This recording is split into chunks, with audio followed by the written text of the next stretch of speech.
السلام علیکم ورحمت الله تعالی وبرکاتہ. حامده و مسلم وبعد. یو محترم ورور پوښتنه کړې ده چې یو بیمار دی، هغه په بیهوشۍ حالت کې پروت دی او بیا پسې وفات هم شنو، د دې د منځونو به څه صورت حالي؟ جناب محترم، که یو مریض داسې مریض وي چې هغه په همداسې بیهوشۍ حالت کې وي او که څوک ورباندې اواز وکړي او د اواز نه باوجود هم هغه په دې اواز باندې بالکل خبر هم نشي او همدغه رنګې پروت وي، حتی چې شپږ منځونه ورباندې تیر شي، شپږ منځونو ټیم ورباندې تیر شي، که دا بیا بیرته په هوش کې راشي دا شپږ منځونو قضایي په ده نشته. داسې بیهوشي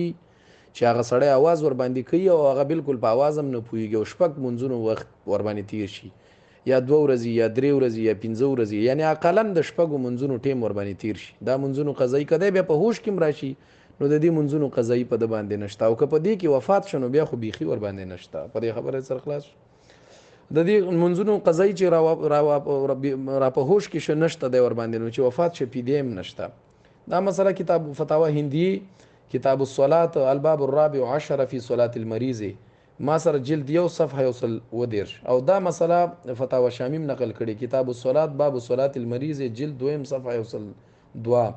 او دا مسله هم دغه الفاظ سره بحر الرائق ذکر کړي کتاب الصلاة باب صلاة المریض جلد 2 صفحه 127. السلام علیکم ورحمت الله وبرکاته.